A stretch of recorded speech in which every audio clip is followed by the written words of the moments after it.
3 дугаар сарын 11-ний ажлын өдөр нэвтрүүлгээр Монголын хөл бөмбөгийн холбооны Эрчим клубын тамирчид дасгалжуулагчийн хамтаар Английн Лондон хотыг зорж Английн хөл бөмбөгийн Барнет клубт 1 сарын туршид туршлага солилцоод ирсэн талаарх ярилцлагыг хүлээн авч үзээрэй.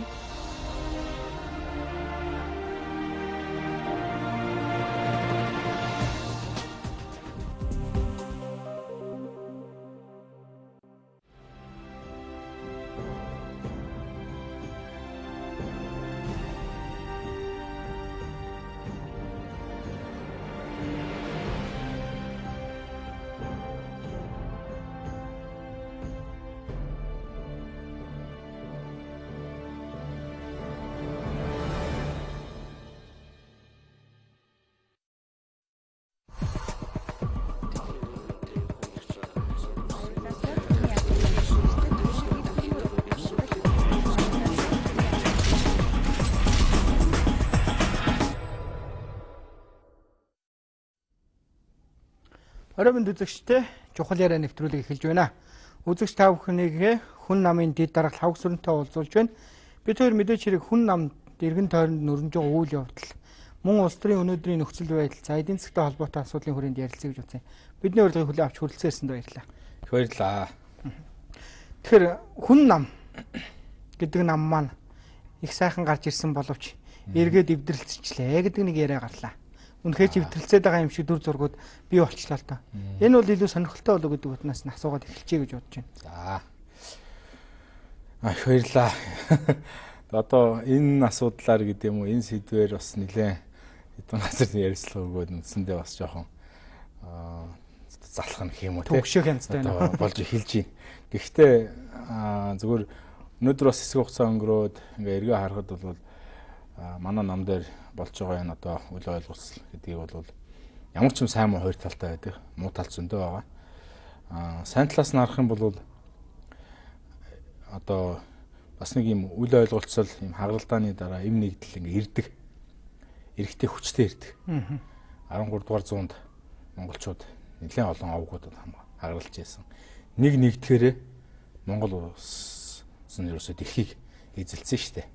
Тэгэхээр зэрэг манай нам дээр энэ болж байгаа энэ үйл явдал ямар нэгэн байдлаар эзэн нэгэн зовчроо олцоод шийдэл гарцаа хайгаа ингээ явж байгаа. Энэ асуудал ингээд хэрвээ шийдэгдээд магадгүй эм нэгдлээ болоод учраа олчих юм бол энэ маш хүч болно. Тэгээ энэ хүч маань магадгүй 16 оны сонгуульд төсөөлшгүй их өөр үр дүн авчрах юм билүү гэж би одоо сайн талаас нь харуул гэж бодож байна. Алангуй хатны үлгэр байдаг.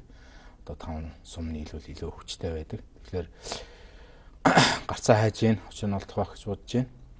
Нэгээс нь тамхтай дарга, тамгагүй дарга хоёр хоорондоо ширээний хат суух магадлалтай л гэж харж байна. Уу яг тэр нь энэ юу гэдэг ялан ялахгүй энэ төр гэдэг нэг чухал бол биш юм. Тэгээ зарчмын хувьд бол бид юу яах гэж нэгдсэн юм бэ гэхээр 16 оны одоо хувьсгал гэж нэрлэх юм уу те. Энэ одоо зүүнний тийм үзэл баримтлалын төлөөл нэгдсэн энэ хоёр хүч гэдэг юм хүмүүс нэг талдаа бол бас одоо юу гэдэг босол болсон залуучууд нөгөө талдаа ард түмнэр хүндтэй ингээд юм хоёр хүн хамт ажиллая гэж хэсэг орсон жоох үл байдал үүссэн. Энэ шийдлээ бол олох бах гэж найдаж байна. Хэрвээ ингээд олцох юм бол их хүчтэй болно. Хагарлын дараа эв нэгдэл бол хамаагүй хүчтэй байдаг. Энийг ч хоёр нам нэлээд ингээд амьсгаа хураан хүлээгээд одоо харж ах шиг байна. Тэгээд одоо хагаралдаад байвал бид бол одоо юу болно? Өгөө шиг юм хоол болчихно. Хэрвээ эв нэгдлээ олоод шийдэж чадах юм бол цаашаа улам хүчтэй болоо гарнаа. Нөгөө талаасаа бол манай нам дээрх энэ үйл явдал магадгүй бүгд намуудад байдаг үйл явдал баг. Нэг талдаа бол манай намд бол ардчил байгаа гэсэн. Өөрөөр хэлбэл зүгээр нэг даргын хэлснээр заа гээл дураагаал дагаал явж идэг хүмүүс бас биш. Нилээн шииртэй залуучууд байна. Цаг нь болоод хэрхэн шаардлагатай бол хэний ч өдөөс үгүй гэдгийг хэлж чадах юм хүмүүс байгаамаа гэж би бол хувьдаа харж байгаа. Тэгэхээр нэг санаа зовхгүй. За нэгэн төгшөөж байгаа хүнтэй энэ сэдвийн талаар яриад ч амжилтанд хүрэхгүй байх л да. Тийм учраас зүгээр бодлогын асуудал ярил гэж бодож байна. За. Сая та ярианд дурдаад өнгөрлөө зүүнний үзэл баримталтай намаа гэж. Манайхан зүүнний үзэл баримталтай нам гэхээр халамжийн бодлогыг дүгийлдэг нам л гэдэг тийм явцсан ухагтхон байх шиг байгаа юм. Би зүгээр бас тим гэж хэлэхээс илүүтэй үүсгэж байгаа хэлбэр биш шүү. Ерөнхийн нэг ийм хандлага байдаг юм. Тэгэхээр яг танаа намын хувьд тэр зүүнний үзэл баримтлалын юун дээр нь тулгуурлаж, юуг нь үнэт үзэл баримт бодлоо чиглүүлж явж байгаа юм. Би уг нь бол инженер хүн. Тэгээд яагаад инженер хүн өнөөдөр ингээд улс төрийн үйл ажиллагаанд оролцоод явахаас аргагүй байна вэ? Яагаад ингэ явж ийн вэ гэдэг ингээд бодохоор зэрэг олон жил бас ажиллаа. Тэгээд амьдрал яг үндэл яг ямар байгаа яа гэхээр хүнд баг. Одоо Монголын хүн амын 40% нь ядуу гэж байна. 50% дундаж гэж. Дөнгөж 10% нь л одоо хангалуун гэдэг юм хөгжилтэй орны шаардлага төрсэн байна. Амьдарч байгаа шиг байна. 90% нь одоо дундчууд буюу одоо ингээ ядуучууд юм байна. Тэгээд энэ 16 он бол зүгээр нэг сонгуул биш. Энэ бол хувьсгал юм. Ардчил гэдгийн сайн тал нь энэ л дээ. 4 жил нэг удаа хувьсгал хийх боломжтой. 4 жил нэг удаа бослох хийх боломжтой. Тэгэхээр манай улс өнөөдрийн хүртэл 25 жил үндсэндээ барууны гэж ярих юм уу одоо хөрөнгөтнөө тэмцсэн ийм бодлогоор явж ирсэн. Хаанч байхгүй татврын бодлогоудтай, хаанч байхгүй одоо хөрөнгөтний тэмцсэн бодлогоудтай юм аа. Тэгээ энэний үр дүнд юу болов гэхээр одоо үйл хөдлөх хөрөнгөөр юм уу ямар нэгэн байдлаар тэгээд одоо магадгүй хавилгаар ч юм уу тийм одоо сайн муу янз бүрийн аргаар ингээд хөрөнгөцсөн улсууд нь улам л хөрөнгөчөөд байдаг. Одоо энгийн ард түмэн бол улам л ядуу болоод улам л амьдрал нь хэцүү болоод байдаг. Ийм юм руу орчлоо. Би зүгээр хэдхэн жишээ хэлье. Монгол банкнаас 12 оноос шичнээн компани 4-5 хаан зөөхөн хэдэн компани 4-5% хүүтэй гэлүүд 700 тэрбум төгрөгийн компани штэ. Тэр тэрбум төгрөгийн зээл авсан энэ гэсэн яриа сонсох юм. Өнөө удааг нь одоо Монгол банкны хүмүүс сайн мэдэх байх л та. Тэгээд ийм их мөнгийг цөөхөн хэдэн компани тийм баг хүүгээр аваад ингээд хөрөнгөд худалдаж аваад явж байна. Энэний хэсэг хугацааны дараа 20 дугаар тогтоол гэдэг шиг долларын анш унаал яахад бол тэр улсуудын хөрөнгө 2 дахин өсөөл гараад ирж байгаа юм. Буцааж өгөхдөө төгрөгөөргүй шүү дээ. Энэ болохоо санаа зовх юм байхгүй. Тэгэхээр улам л нөгөө хөрөнгөтнүүдэд дэмжсэн барууны бодлого яваад. Тэгэхээр Монгол ардын нам, Монгол ардын хувьсгал нам хоёулаа өөрсдөө социал демократ гэж ярьдаг. Дөрвөн дэжтэй бишээс байдаг. Гэтэл хизээ энэ хоёр компани, хоёр өвшөө улс нам маань одоо зүүнний төв үзэл баримтал бүхий татврын бодлого хизээ ярьж ирсэн. Ярьдаг юм нь дандаа л хөрөнгөтнөө дэмжих. Одоо жишээлбэл хүн амын орлогын албан татвар гэж байдаг. Энэ бол 10% байх. Тэгэхээр та өнөөдөр одоо 500 мянган төгрөгийн жишээл салентай байлаа гэж бодоход энэ 500 мянган төгрөгнөөс нөгөөд 10% нь авч. Худалдаа хийх болгоомж 10% нь авч. Нийгмийн даатгал 10% ч авч. Хүн амын орлогын 30% чинь татвар тав авч. За та бол 10% гэтэл тэнд тэрбум төгрөгийн орлоготой хүн байдаг. Энэ хүн 10% татвараа төлөөд тий 100 сая төгрөг төлж байгаа. Энэ нэг бодлоо их юм шиг харагдана л да. Ямар их мөнгө вэ гэж. Нөгөө талд энэ яг шударгаас өмнө их мөнгө олж байгаа, их орлоготой болж байгаа юм бол тэр хүн чинь илүү хачаа үүрс нийгмийн өмнө үүргээ биелүүлэх ёстой болсон. Эний чинь шударгаас гээд байгаа маа. Эний чинь зүүнний төвийн үзлэр бол зөв явдал, ариун явдал гэж ойлгож байгаа. Тэгэхээр бол энэ татварын өсөн нэмэгдсэн татвар гэж ярьдаг л да. Орлогоос нь хамаарат одоо орлого нөхцдөг энэ татварын систем чинь нөгөө л Америк, нөгөө л Япон, нөгөө Герман, Франц, Англич яг байдаг. Өөрөөр хэлбэл 500 сая төгрөгийн орлоготой хүн бол 50% татвар төлдөг юм. Баг юутай ингээд багасаа явдаг. Тэгээд зөвхөн компанид л ихэд бол Америкийн, Японы хөгжөлтэй орнуудын дундаж ашигын татвар чинь 30% шүү дээ. Яг мөнгөнд дүгэн байгууллагууд багасчдаг, их болонгууд ихсээ явчихдаг байхгүй. Тэгээд яг дундажлцгаар ойролцоо 30% байгаа. Гэтэл Монголд яаж 10% биз дээ. Тэгээд жижиг компаниуд нь хизээж томордгоо. Том компаниуд нь улам томроод байдаг. Баян улсууд нь улам баяжаад байдаг. Улам хөрөнгө худалдаж аваад байдаг. Тэгэл тэрнийхээ түрээсээ орлогоор одоо ягаал амьдрал. Тэгээд тэр мөнгөийгөө харамстай Монголдо хэрэгэлдэггүй байхгүй. Нэг зүйл тодруулж гисэн маань л очныг гэхээр за татвар төлдөг компаниуд бол байна. Тэгээ том жижиг гэхгүй компаниуд байгаад байна. Бас төлдгүү нь хинбэ гэхээр за төлдгүү нь бол нүм гал дээрээс 8 хэдэг хүмүүс гэдэг битээр ойлголт байгаа дах шүү. Гэтэл түрүүн ярилцж байхад хүртэл юм нэг зүйл цохолсон л та. Юу гэхээр түрээс гэдэг үг сая таны ярианд сонсогдлоо. Түрээсийн талаар бас олон ч зүйлүүд ярьжсэн. Түрээс ихэнх нь бол бэлэн мөнгөөр авчдаг. Эндээсээ татварыг бараг л төлдгүүдээ гэдэг яриа байдаг. Үнэхээр тийм хандлага байна уу? За энэ үнийг одоо одоо бизнесийн үйл ажиллагаа явуулаад одоо байр түрээсэлдэг усуд бүгд сайн мэднэ. Түрээслүүлэгч нь бол за ер нь ихэнхдээ бэлэн мөнгөөр авах шүү гэж гэрээ хийдэг. Ер нь ансаар авахасаа бэлэн мөнгөөр авах нь их байдаг. Тэгээ бэлэн мөнгөөр аавн тэрнийг бол хаач ямар ч татвар төлөхгүй. Худалдаа 8 хийж байгаа жижиг 8 хийж байгаа усуудыг би бол нэх яахгүй. Зүгээрээ иймэрхүү юм бол байж идэг. Тэгээд Монгол улс чинь яадаг вэ гэхээр зэрэг жижиг хүмүүсээс татвар авч чаддаг байхгүй. Жишээлбэл танаас татвар авч чадна. Компаниас намжуулаад надаас татвар авч чадна. Том компаниудаас авч чаддаг юм уу? Хурааж байгаа л эдийн засгийн өршөөлийн хууль хэлүүлээ. Тийм гаргаал татвараас нь чөлөөлт юм. Янз бүрийн аргаар татвараас ухтаалгал тэгэл татвараас нь мултарчтай зүгтчдэг үст. Ингээ бодохоор зэрэг манай энэ одоо юу гэдэг татварын систем нь өөрөө юу руугаа одоо энэ хөрөнгөтэй улсууд руугаа их тийм зөөлөн таатай. Тэгээд тийм биш одоо мань митийн те энгийн хүмүүстэй бол нэлээд тийм хатуу сайхан татвар авчдаг юм систем. Тэгэхээр одоо шинэ зүүнний төвийн үзлэр бол жишээлбэл 1 сая төгрөгөөс доош орлоготой буюу цалинтай те хүмүүсийн хүн амын орлогын албанд тэр бүр тэгэлж хэрэгтэй. Яг үе яа тэгэлж ил да. Чи одоо ажил хийж байна. 500 мянган төгрөгийн цалинтай байна. 50 мянган төгрөгийн чинь татварт авалгүй танд үлдээч гэж бод. Танд зүгээр ажил хийгээгүй байхад нь 70 мянган төгрөг 20 мянган төгрөг те энэ төр гэж зүгээр хөдөлмөрлөөгүй хүнд өгчээснээс хөдөлмөрсөн хүнийх нь мөнгийг нь өөрт нь үлдээчвэл та тэр мөнгийг хэн дэргэлэх вэ? Үр хүүхдээр хэлэх үү?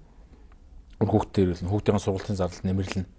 50 мянган төгрөгийг чинь жилээр бодох юм бол 600 мянган төгрөг те.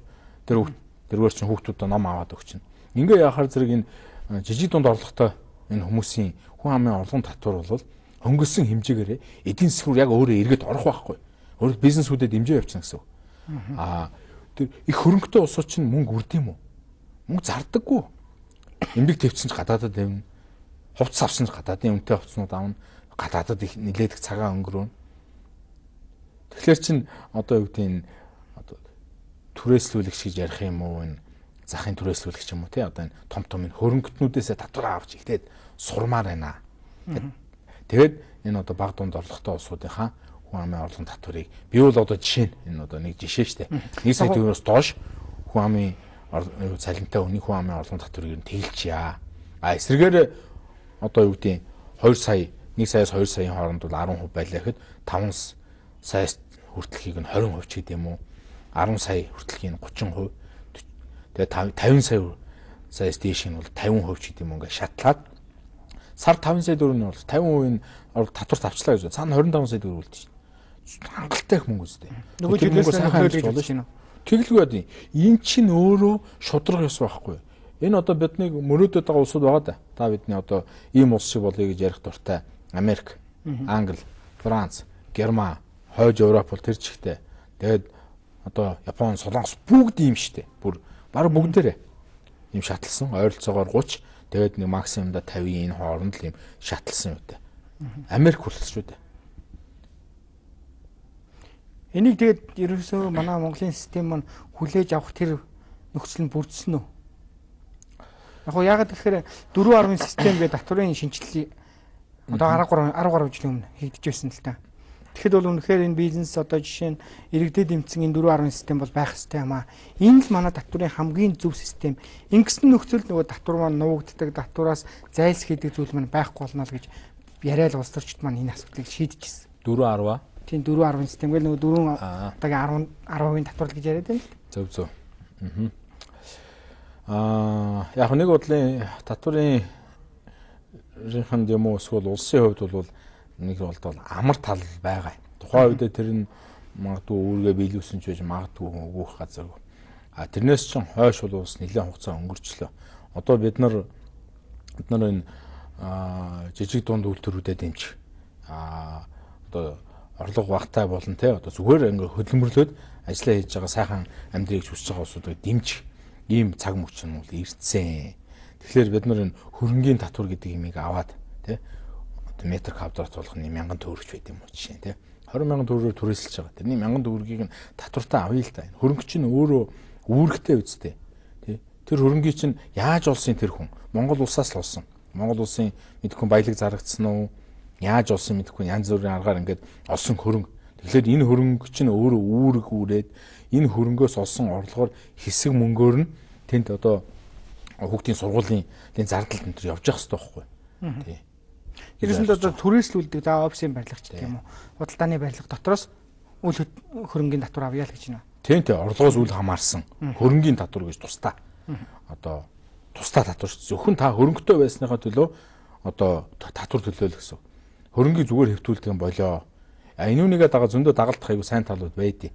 Жишээлбэл хөрөнгийн татвар нэвтэрснээр бол метр квадрат толноос 1000 төгрөг ус заавал авах гэх юм бол хоосон хэвтүүлэх сонирхолгүй болдог. Яагаад гэвэл та хүний энэ талбай хүн түрээслэхгүй бол та өөрөө мөнгө төлөх хэрэгтэй болохоор зэрэг хоосон хэвтүүлмээрг байна. Хоосон хэвтүүлмээргүй бол яг уу гэхээр яаж иж байгаа түрээслэхийг боддог. Тэгэхээр зэрэг үйл хөдлөл хөрөнгийн түрээсийн үн ингэж хэлбэлцдэг байхгүй. Сайн үед эдийн засаг сайн үед мэдээж хэрэг өснө. Буураад ирэхээр үнэ бууруулдаг. Гэтэл одоо бууруулдаг үл. Бараг бууруулдаг. Яагаад вэ гэхээр хөрөнгийн татвар байхгүй учраас тэр хүн за 20-оор өгөөл өгнө. Өгөхгүй бол яах ингээд өөрөөхт нь юу гэдэг орлого нь хангалттай учраас тэр инсентив сонирхол ингээд байдгүй юм шиг ба. Тэгэхээр хөрөнгийн татварыг оруулах хэрэгтэй. Орлогын татвараа бага орлоготой буюу тэ 1 саяас доош орлого чинь нэг их биш үү дээ. Одоо хөгжилтэй оронд бол $500 тий. Тэгээд $500-аас доош орлого буюу 1 саяас доош орлоготой хүнээс бол орлогын албан татварыг авахын хэрэггүй. Наа чи эргээд эдийн засаг руу орчноо л гэж хэлмээр. Хөрөнгөний татвар гэдээ ярихаар манайх нэг зүйл рүү очдөг л да. Тухайлбал одоо орон сууцтай хүн. Орон сууцнаасаа л хөрөнгөний татвар төлөх нэ л гэдэг. Яг л тэр хүний хөрөнгө. За машинтай хүн машиндаа татвар төлөх нэ л гэдэг. Ийм ойлголттой болчихдөг.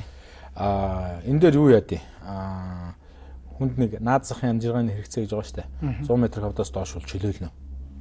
Ч гэдэг юм уу те. Эсвэл дунджаар хүний одоо амьдрахад хангалттай талбай бол одоо 100 гэж тооцох юм 120 гэж тооцох юм тэрийг бол тооцоон дээр үнэлэл гаргах хэрэгтэй. Тэгээд тэрнээс доош нь бол чөлөөлж чинь шүү дээ. Тэгээд тэрнээс илүү байгаа хөрөнгөнөөс чинь ч гэж ярьдаг. Офисын гэж ялгадаг. Хөрөнгөн дээр автомашиныг бол тооцохгүй гэж хэлж болно. Нэг бол автомашиноос бол худалдааны татварын үед өөрөөр тансаг зэрэглэлийн хэрэглэн дээр бид нар нөөтийн татвар өнөөдөр 10%. За нөөтийн татвар гэдэг өөр их асуудалтай л да. Худалдааны татвар, нөөтийн татварын холилдсон ойлголт энэ төр яваад байдیں۔ Уг нь бол хоёр өөр ойлголт. За яг нь ер нь бол их байдаг арга бол одоо тансаг хэрэглээний бараанууд дээр энэ худалдааны татвар нь 10 биш бүр 20% ч юм уу те 30% энтэй байж болдог. Тэгэхээр зарахт нь татварыг нь авчна гэсэн аргууд байна л да. За дээр нь бол яг жишээлбэл бензиний татвар байгаа. Бензин дээр бол татвар байж болдог. Жишээлбэл литр бензин болгондоо 100 төгрөгийн татвар авнаа. Одоо бол үндсэндээ бензин үн их унтсан. Энд чинь одоо юу гэдэг зориуд өндөр байлгаад байгаа шүү дээ. Тэгэхээр яг нэг татвараараа бас зохицуулаад байгаа шүү дээ. Тийм. Тэгэхээр татвараараа. Тийм энэ одоо юу гэдэг бензиний татвар дээр байгаа жишээлбэл бензиний 100 төгрөг ягаад энэ 100 төгрөгнөөс орсон татвараар байгаль орчинд зарцуулах хэрэгтэй байхгүй. Эсвэл бол тэр зам янзлах чинь. Яг энэ дээр бол би боддог юм л да. Одоо бол бас тодорхой зохицуулалт байгаад байгаа учраас ингэ яваад байна ч гэх юм. Тийм. Зүгээр түрүүн хэллээ шүү дээ. Орлогын албан татвараас чөлөөлчихье гэж. Тэнгүүт маань аж ахуйн нэгжүүл маань барьцаад эхлэх байх л та. Аж ахуйн нэгжүүд гэдэг дээр бас одоо жишээ нь хувь хүн өөр дөр орлого олохгүй аж ахуйн нэгж дээр олдгоо гэдэг ингээд яваад байна бол нөгөө татвараасаа бас цухтаасан систем болоод хөрчих бол. Гэхдээ аж ахуйн нэгжийн зохицуулалтаар явчихна. Одоо нэг бас л бүгдээр 10% байдаг шүү дээ. Энэ дээр бас жоохон өөрчлөлт ороод одоо тэрүүн төрнөөс доош бол за 10% юм байна. 2 тэрүүн төрнөөс дээш бол одоо арай өөрч байд юм уу те. Тэгээд 10 тэрнөөс дээш олж байгаа шинээс бол 40% татвар авнаас гэдэг юм ингээд зохицуултууд бол хийх хэрэгтэй. Тэрсэндээ бүх татварын систем дээр шатлсан татварын системийг л бий болгох хэрэгтэй гэж. Тийм энэ бол ерөөсөө зүүнний төвийн үзэл баримтлалын буюу зүүнний төвийн одоо энэ системийн үндсэн суурь байхгүй. Ерөөсөө л татвар шүү дээ. Өөр тарахгүй. Гэхдээ мөнгө бол тарахгүй. Хөдөлмөрснийхөө хараар сайхан амьдрна. Их хичээсэн сайхан амьдрна. Боломжийг бүгдийг тэгшдэг нь хүн болгонд ижил тэгш боломж олгоно гэж байгаа. Ижил тэгш боломж олгоно гэхэд тэгэхээр яг юу хэлээд байна вэ гэхээр одоо ядуурлын домино гэж байдаг л да. Ядуу айл төрсэн хүүхд ягаад ч юм одоо хичээл сурвалдаа явж чадахгүй байж байгаа. Одоо ингээд бага орлоготой хүн болох магадлал өндөр байдаг ч юм уу. Энэ ядуурлын доминог ингээд зогсоох ерөөсөө үндсэн арга бол боловсрол байхгүй. Тэгэхээр одоо Монгол улсын энэ хотын төвийн сургуульч байна уу, захын сургууль байна уу, орон нутгийн сургууль байна уу, аль ч газрын сургууль байсан гэсэн бүгдээрээ одоо яг ижил төвшний, олон улсын, дэлхийн төвшний ийм сургууль болох хэрэгтэй. Хэрвээ бид өнөөдөр 50 жилийн дараа ч юм уу 20 жилийн дараа дэлхийн одоо хөгжилтэй орны төвшөнд очимоор байна гэх юм бол боловсролынхон системээ тэр төвшөнд хүрэх хэрэгтэй. Тэгээд тэрүүнд хүрсний дараа бол тийм төвшний сургуулийг төгссөн хүүхдүүд маань өөрөө л энэ улсаа аваа явчихна, сайхан болгоо явчихна. Тэгэхээр тэрүүнд мөнгө хэрэгтэй. Тэгээд энэ үнийг л үндсэндээ боломжийн тэгштгэл гэдэг байна. Тэгмээс яг ингээд тэгштгэл гэж хэлээл нэгнээс нь мөнгө аваад нөгөөд нь зүгээр өгөөд авахыг хэлж байгаа юм бол биш шүү. Манай намын нэр нь ч өөрөө хөдөлмөрийн үндсийн нам. Хин сайн хөдөлмөрлсөн сайхан амьдрал гэдэг үндсэн зарчимтай. Гол нь тэр зарцуулалтын асуудал. Зүүнний төв үзэл баримтлалын хамгийн гол юм бол татварыг бол боловсрол, эрүүл мэнд, дэд үтс гуравтал зарцуулдаг. Дэд үтс гэдэг маань жишээлбэл сайн зам байхад тэр зам дээр одоо ямар ч хүн сайхан нөхцөлтөөр ажиллаж амьдрах боломж өгч байна. Боловсрлоор дамжуулаад, багш нараар дамжуулаад, багш нарын сайн цалингаар дамжуулаад одоо ямар ч айлын оруулаа, ядуу айлын гэрт төрсэн хүүхд ч гэсэн баян айлын хүүхдээс дутуугүй сайхан боловсрол олох боломжийг ингээд олгочихно. Тэгхийн бол тэр хүн насан туршээрээ одоо дутуугүй сайхан боловсролтой болцсон бол тэргээрээ дамжуулаад бизнес яагаад мэрэгчлэрээ дамжуулаад аж амьдралаа сайн аваад авах боломж яаж өөрөөр тэр ядуурлын доминог те ингээд зоосох юм аа л гэсэн. Ийм ямиг зүүнний төв үзэл баримтлал гэдэг байгаа юм л да. Энэ үнийг хэрэгжүүлэхийн төлөө уг нь цугласан юм байна бид. Би нэг зүйл дээр хэрэгэлзээд байна л да. Юу вэ гэхээр нөгөө 1 сая төгрөгнөөс доош цалинтай бол 10% чөлөөлчих юм чинь гэдэг нэг ихэнх аж ахуйн нэгжүүд нэг хэсэг мөрдөг байсан да. Хөдөлмөрийн өсний доод хэмжээгээр хүмүүстэй нийгмийн даатгал дээр нь бичээд татвараас цухтаад өгсөн. Яг тэр шиг тийм нөхцөл байдал үүсчих үедээ. Яагаад 1 сая уг нэг тийм баг дүн бас биш шүү дээ. Тийм л дээ гэхдээ тэрнээс доош хүмүүс цалингаа бичүүлээд нөгөө татвараас цухтаах тийм орлого гарвал тийм зохицуулт байх уу, аль эсвэл тийм эрсдэл байгаа юу, байхгүй юу? Ер нь бол зүгээр яг тийм юм зүгээр хэрэг байдгийн сайн мэдэхгүй. Ер нь бол гэхдээ их олон компаниуд уг нь яг л одоо 500,000 ягаад гэвэл тэр чинь өөрөө нийгмийн даатгалтай холбоотой шүү дээ. Тэгээд тэр нийгмийн даатгалынхаа мөнгөнд дүнгээс хамаараа тэр хүний одоо тэтгэвэр хангамж те хэмжээ асуудал холбогддог учраас одоо бол сүүлийн үед бол хүмүүс бол яг жинхэнэ цалингаал голцоо бичүүлчихдээ болцоод байх шиг байна. Тэгэхээр гайгүй л гэж харж байгаа юм тийм. Би бол гайгүй байх гэж бодож байна. Ялангуяа яг ингээд хөдөлмөрлөөр ажил хийгээ сайхан амьдарч байгаа залуучуудын хувьд бол энэ маш том дэмжлэг болно гэж бодож байна. Хүн амын орлого. Уу яг үнэхээр 10% гэдэг бол нэрээ өстөд 21,000 төгрөг тараасан сэлбэтэл тустай л бахал да. Яагаад гэвэл 21,000 төгрөгийг нэг өдөр бөөн тарааж хөөрөгдөх нөгөө нь зүгээр цалингаа тогтмол авахта 50,000-ыг авах 2 бол шал өөр ойлголтохгүй. Эдийн засгтаа ч гэсэн эерэг үзүүлэлттэй л дээ. Ядаж сэтгэл санааны хувьд нэгэн зүгээр авч байгаа мөнгө. Хөдөлмөрлж олоогүй мөнгө. Тэгэхээр тэр мөнгө бол өөрт нь наалтах нэг муу байдаг. Нөгөөх нь өөрийнх нь хөдөлмөрлж олсон мөнгө. Өөрийнхөө олсон мөнгийг өөрөө л хэрэгжилж байгаа явдал. Тэгэхээр ядчил нэг нь бол хөдөлмөрлөхгүй байхыг дэмжиж байна. Өөрөөр ажил хийхгүй зүгээр байхыг дэмжин. Нөгөөх нь бол хөдөлмөрлөхийг дэмжиж байгаа. Энэ утгаараа ч гэсэндээ бүр философийн төвшөндөө ч гэсэн шал өөр. Эргээд хөрөмтлөө зүгээр мөнгө тарааж яхаар энэ үнийг тэгэлчихээ. Ийм бодлогыг намынхан одоо юунд оруулах юмсаа гэж л боддог л доо. Тэгэхээр бас нөгөө талдаа хүмүүс хөдөлмөрлөхийг хүсэх тэр ирмэлзэл бий болж байгаа юм тийм. Тийм. Маш одоо тал бүрийн одоо юу гэх юм өвөөчтэй л бодлого болох л. Яг бол яах юм гэхээр нөгөө нэг мөнгө тарааж явах үеэр бодит л явдал л та. Намар сэлэнгэд очиод явж хахад ногоо урах гэсэн чинь өдрийн 70,000-аар ногоо хураалгая гэдэг хад хүн олдохгүй нэг ч байгаа байхгүй. Тэгэхээр хүмүүс мөлөн мөнгө авч байгаа юм чинь тэрийгээ дэвчээ гэдэг. Гэтэл бол эсрэгээрээ болох нь шүү дээ. Одоо тэгнэ гэсэн үг тийм. Зүүнний төвийн үзэл баримтлалын хүмүүс нөө саяны та хэлсэн халамжийн бодлоготой холиод байд юм аа. Манай хоёр намын маань өнөөдрийн хүртэл сонгуульд өгөхөөр ийм халамжийн юм ярьчаад яг үнэн хэрэгтэй хөрөнгөтнөө дэмжсэн татварын бодлоготой байхгүй. Энэ үнийг оронгоор нь халъя. Халамж бол хэрэггүй. Халамж хийх хэрэггүй. Халамж бол бүтэн утгаараа хэрэггүй шүү дээ. Зөвхөн хэрэгтэй үндэ хэрэгтэй. Жишээлбэл хөгжлийн бэрхшээлтэй ч юм уу тийм усуудаа хэрэгтэй. Тэтгэврийн усуудаа хэрэгтэйгүүл хэрэгтэй. Хөдөлмөрлөх боломжтой энэ усууд бол хөдөлмөрснийхөө өрөө сайхан амьдрмаар. Тэгэхээр хөдөлмөрснийхөө өрөө сайхан амьдрахад энэ сая төгрөнөөс доош шүү дээ.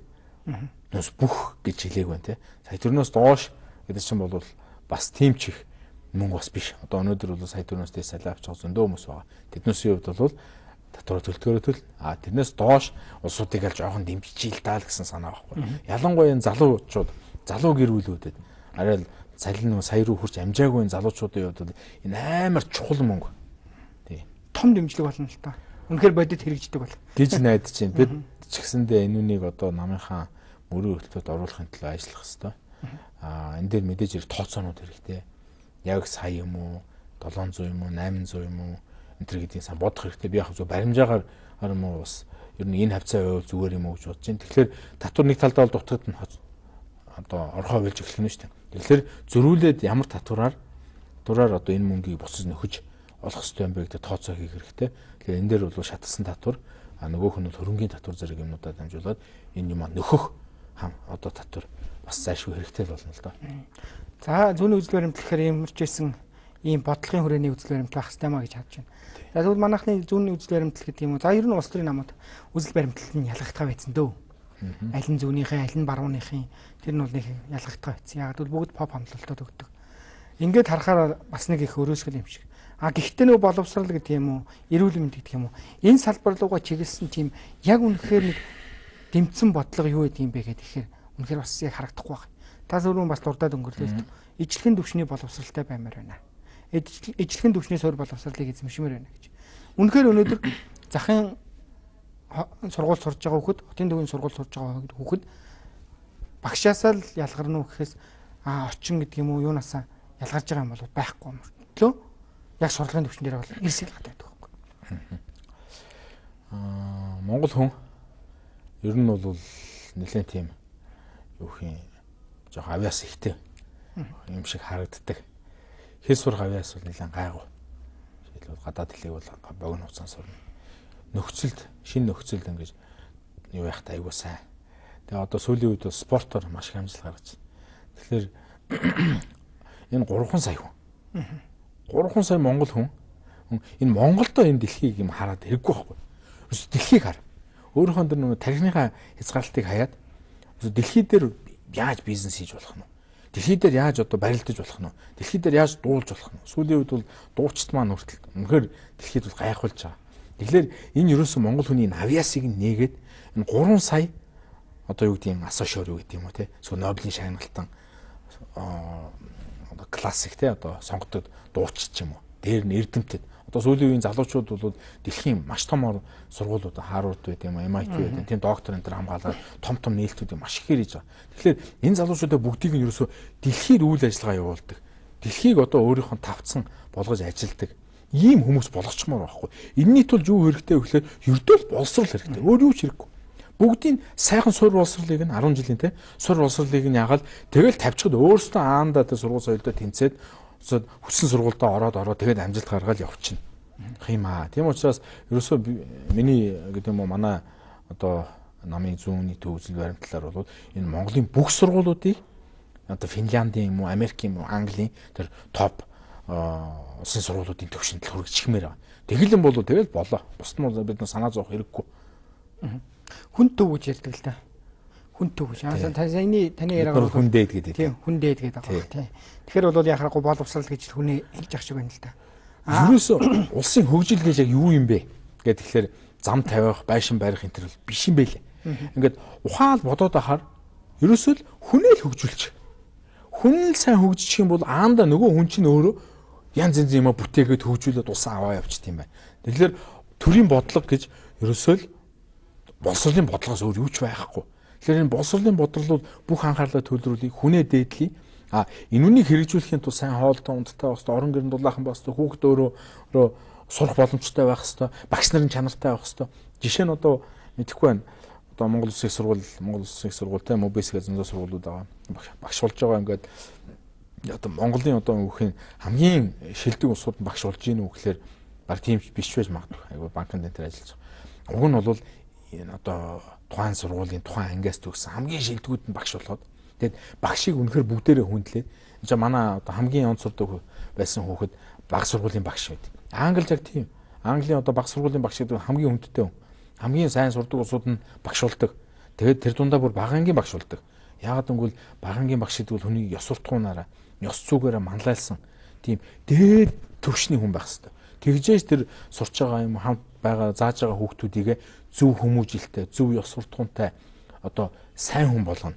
Зөв хүн болгоно. Тэгээд зөв хүмүүжилтэй зөв хүмүүс нь зөв ёс суртахуунтай хүмүүс нь эрдэм ном сураад ирэхээр зөв юм хийгээ бүтээгээ явчихна гэсэн ийм л юм байгаа юм л да. Тэгэхээр бид одоо боловсролоос өөр энэ бодоод ах бодлого хэрэггүйтэй. Бус нь бол аанда болчихно.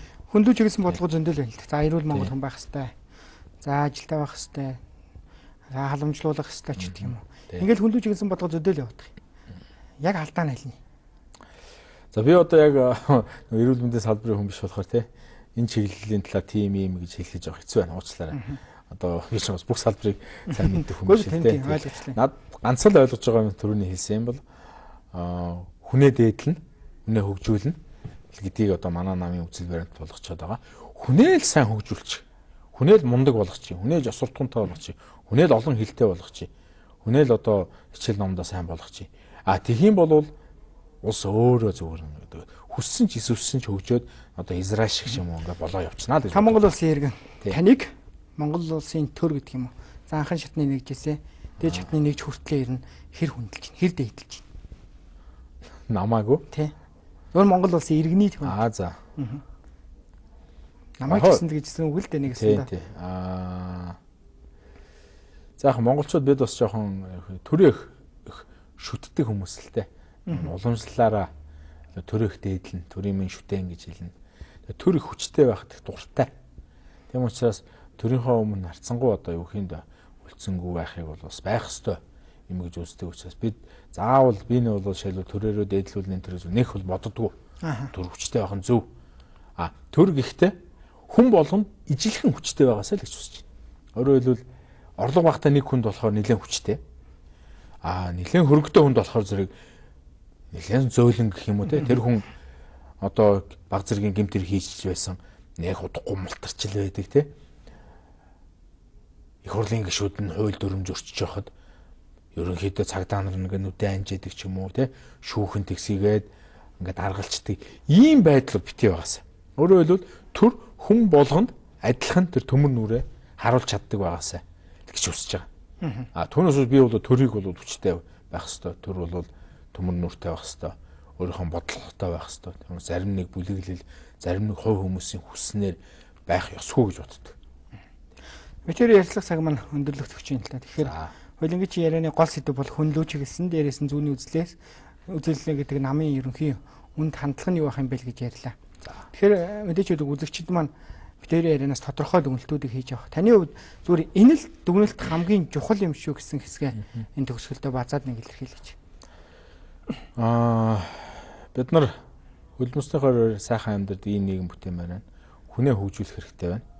Энийний тулд хамгийн ихний нэг хийж болох одоо бодиттой бодлогын хувьд бодиттой нэг ажил бол одоо тухайлбал 1 сая төгрөгнөөс доош одоо цалинтай орлоготой хүний хүн амын орлогын албан татварыг одоо тэгэлжүүл яасан юм бэ?